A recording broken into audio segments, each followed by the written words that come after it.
તો ઠાકોરજી તમારા 56 ભોગ માટે નથી આવતા, એનું પ્રગટ પ્રમાણ આપે છે. ગિરધરજી એકવાર પૂછ્યું કાકાજી ગુસાઈજીને કે અમે 56 ભોગ ધરાવ? ગુસાઈજી કે ના, લૌકિક બઢેગો, આ શબ્દ ગુસાઈજીના છે.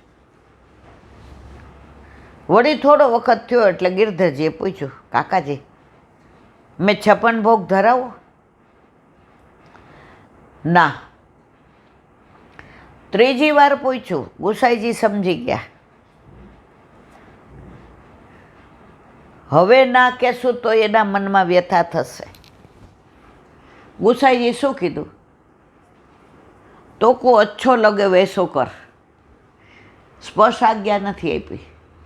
આપણું છોકરું આરાધ્ય હોય, ઉનાળામાં બરફના ગોલા સરસ મળે, આપણને બધાએ કીધું એ આ કેમિકલવાળા કલર છે, એટલે આપણે નીકળીએ ને કે દાદા ગોલો ખવડાવો ને. આપણે કહી ના, આ કલર તો જો બેટા ગળું રહી જાય, ન ખવાય. વળી આગળ ગયા.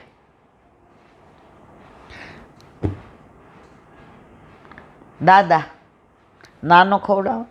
નહીં બેટા ના ખવાય. આગળ ગયા તેના મામા ખાતા હતા.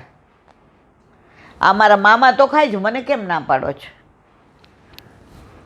આપણે તરત હા પાડવી પડે, આપણી ઈચ્છા નથી. ગિરધરજી 56 ભોગ કરે એમાં ગુસાઈજીની જરાય ઈચ્છા નથી. લૌકિક બઢેગો જે અત્યારે આપણે જોઈ રહ્યા છીએ. 56 ભોગ ધરાવ્યો. દેવકા બેટીજી 8 વાગ્યામાં આમ દોડતા દોડતા આવ્યા.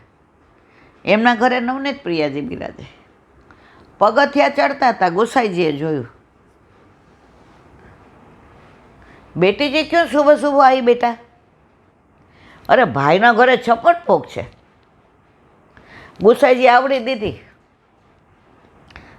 તારા ઘરે બીજો કોઈ બિરાજે છે? વચ્ચેનું માર ન બોલાય. ત્યાંથી પાછા ગયા. ઘરે ગયા તો જે ભોગ અહીંયા હતા ને બધાય દુનામાં નવનીત પ્રિયાજી આરોગતા હતા. હવે અનોસર થયા ને શ્રીજી બાવાને પોઢાડવા માટે ગિરધરજીએ ચરણ ચાપતા હતા. ગલોર ઉપર વાલ કરીને કે બાવા મેરો 56 ભોગ कैसो લગ્યો? શ્રીજી બાવામાં પડખું ફેરવી ગયા. વળી પાછા બીજા ગલોલ ઉપર બાવા મેરો 56 ભોગ कैसो લગ્યો? વળી આમ ફેરવી ગયા. પછી બે હાથે આમ કરીને કે બાવા શ્રીજી બાવા મેરો 56 ભોગ कैसो લગ્યો? શ્રીજી બાબાએ જવાબ આપ્યો, गिरधर गोवर्धन पद्मनाम दास के छोला को स्वाद गयो ही नहीं तो मैं 56 भोग को क्या करूं?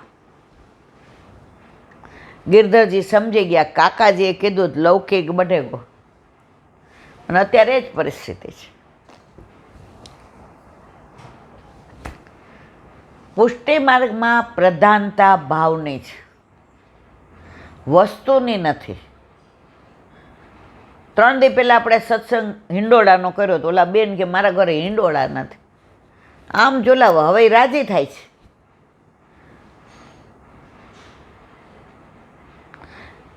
પ્રભુ તમારા ઘરે તમારો ભાવ અરોગવા, જોવા, માણવા આવે છે.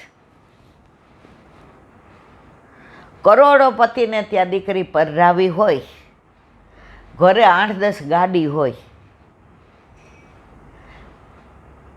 4-6 મહિના થાય એટલે બાપા કેવડાવે. પહેલાંના જમાનામાં ફોન નહોતા ને, જે આવે ને મારી દીકરીને કહેજો ને મોઢું બતાવી જાય, 2 દિવસ આવે.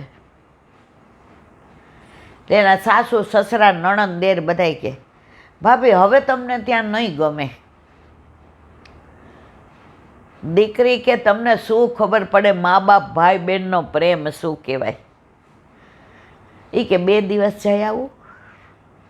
પહેલાં પૂછવું પડતું હતું, પહેલાં રજા લેવી પડતી હતી. ગામમાં ને ગામમાં રહેતા હતા ને તો રવિવારે તમારી યારે આવ્યા હોય અને પિયર જવું હોય તો પૂછવું પડે, બા અડધો કલાક મારે ઘરે મળતી આવું. એ હા પાડે ને તો જવાતું હતું.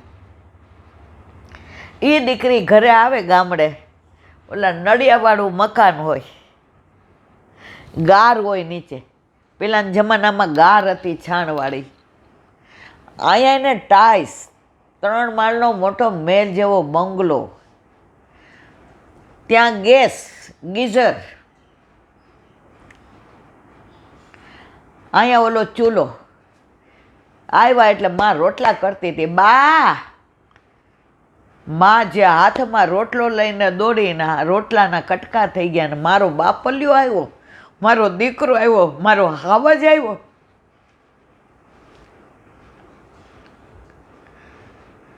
દીકરી ત્યાં સોના ચાંદીના પાત્રમાં જમતી હોય અને આ કાંસાની થાળીમાં રોટલો ઘી ને ગોળ પીરસે ને તો દીકરી એમ કે આવો પ્રેમ ક્યાંય ન હોય. એમ આપણા ઠાકોરજી ગોલોકમાં આ બધું સુખ છે, પણ આપણા ઘરે આપણો ભાવ આરોગવો આવે છે.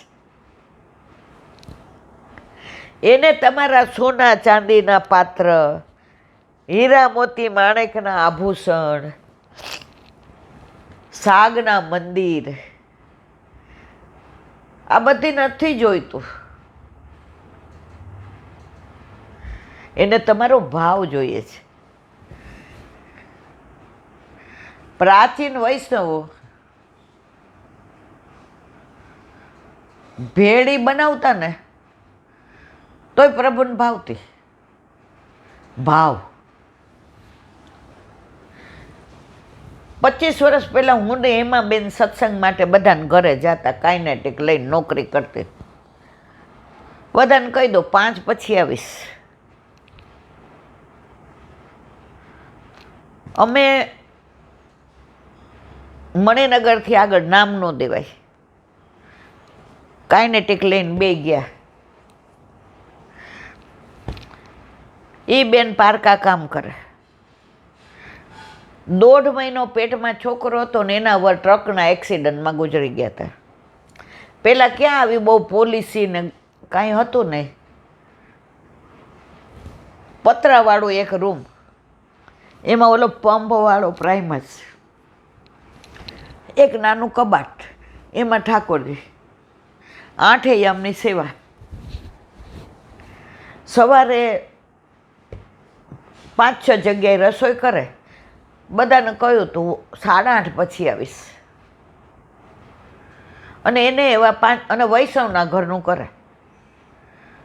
એ બંગલામાં જાય, ઠાકોરજીને સવારે પહોંચીને જાય.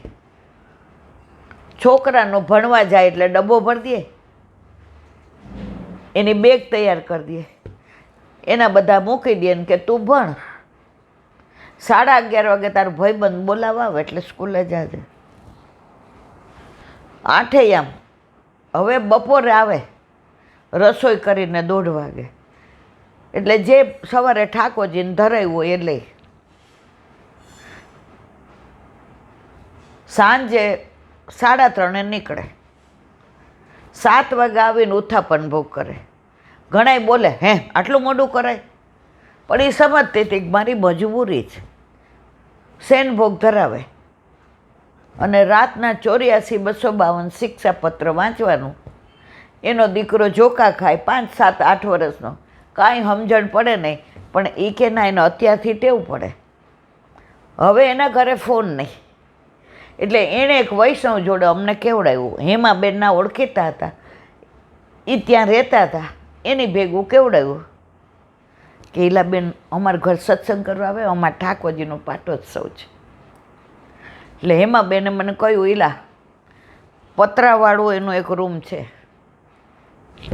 મેં તો આપણે પતરામાં થોડો સત્સંગ કરવો હોય, તો તું આવીશ? મેં તો હા હાલો. અડધી રજા લીધી. 2:30 વાગે નીકળ્યા. ઘર જોયું નહોતું, પહેલાં આવા ક્યાં લોકેશન હતા ને ઘર ગોતતા 20-25 મિનિટ થઈ. એવી ચાલીમાં રહેતા હતા અને વરસાદને લીધે ગારો. પહેલાં કોઈ દી ડ્રેસ પહેર્યા નહોતા. સાડી સિવાય અમે તો એવું સ્વપ્નય નહોતું આવતું ડ્રેસ પહેરાય. સાડી પહેરીને કાઇનેટિક તો છેક બહાર મૂક્યું, ઊંચા પગ કરીને ગયા. બિચારા આમ દોડતા દોડતા આવ્યા, ભીટી પડ્યા. એટલે બેન તમે હા પડી? મેં તો વૈષ્ણવ હોય ને ઘરે જાવ જ ને, તમે થોડા અવૈષ્ણવ છો.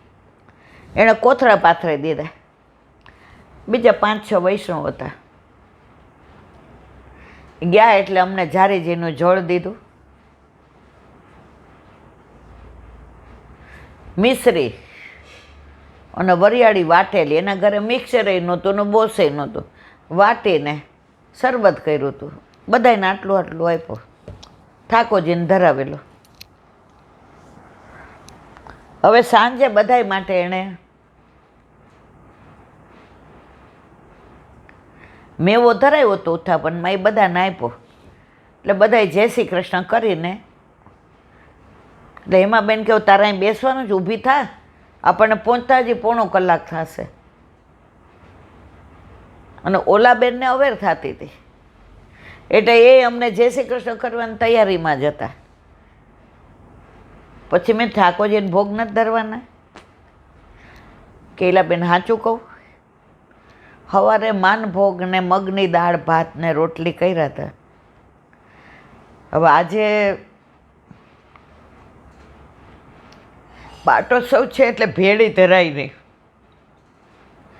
બપોરના થોડાક ભાત જુદા રાખ્યા, સકડી એ વઘારીને ધરવા છે.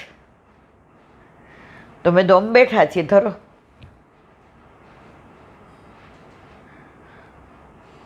મને કે બીજું મારે કાંઈ નથી ધરવાનું. એટલે ઇનડાયરેક્ટ અમને એમ કીધું કે તમે જાઓ. મેં તો કાંઈ વાંધો નહીં. એના ઠાકોરજીને એણે વઘારેલો બપોરનો ભાત હતો એ, અને પાણીમાં દહીં મેળવેલું હતું એ રાખેલું હતું કે ખાટું ન થઈ જાય. ઠાકોરજીના તત્સુખનો વિચાર.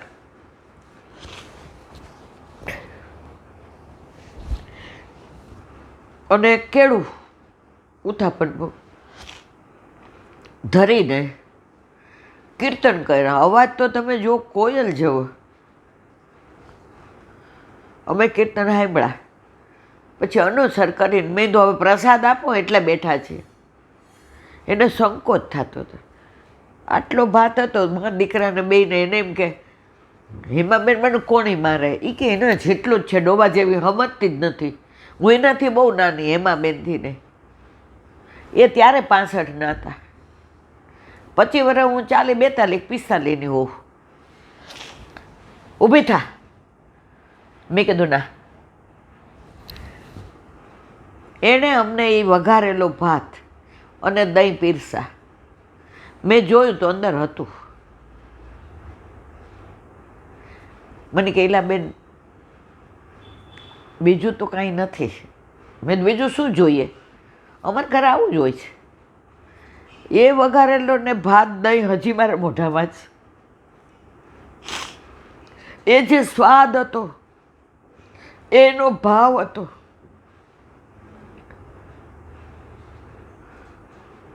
મેં કીધું તમે લોકો. પછી એણે મને બપોરનું બતાવ્યું કે બપોરની રોટલી પડી જ, મગની દાળે છે ને ભાત છે. મેં તો અમને દ્યો. આટલું ટૂંક આપ્યું અને સહેજ માનભોગ હતો. 8 યામની સેવા, બહાર કામ કરે, બહારનું આટલું લેતા નહોતા. ત્યાં એનો છોકરો આવ્યો, રમીને આવ્યો તો હાથ મોઢું ધોયા, ચૈણા મત લઈ. ભૂખ લાગી છે મમ્મી, ભૂખ સરાવ્યા? મેં કીધું 7-8 વર્ષનો છોકરો ભૂખ સરાવ્યા? આપણે ગયા હતા ઓલાને ત્યાં, મોટા કરોડપતિને ત્યાં. 4 વહુઓ ને સાસુ ને બધા અમારી તૈનાતમાં. ઓલા બાને તો એવી રીતના આમ રાખે, આપણે તો રાજી થઈ. હાથ ત્યાં ખાસા કરાવ્યા, બા બા કરે બધાય. આ દાદાય સાક્ષી, તમે સાક્ષી છો.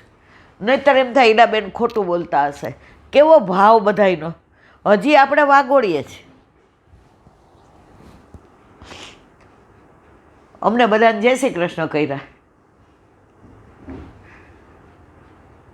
તે દિવસે એ કે આમ તો હું રોજ ચોરી નથી ધરાવી શકતી ને પાનના બીડાય નહીં, પણ આજ પાટોત્સવ હતો ને તો ઇલાયચીને દાણા ધરાવ્યા. લો ઇલાબેન, નોલો છોકરો પ્રસાદ લેવા બેઠો.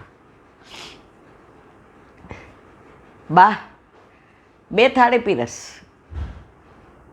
અને બા ક્યાં મહેમાન, એ તો વૈષ્ણવ છે, તું કહેશ ને વૈષ્ણવ છે, મહેમાન છો બા?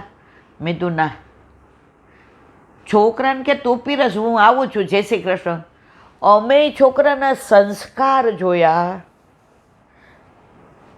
એ ગરીબ નહોતા, એ ધનવાન હતા સંસ્કારથી, પુષ્ટિના સંસ્કારથી. ઓલી એલ્યુમિનિયમની તપેલીમાં રસોઈ કરી હતી ઓલા પ્રાઇમસે, કાળું થઈ જાય બધુંય. એણે પેલા એની માની થાળી પીરસી અને પછી પોતાનામાં નાખે.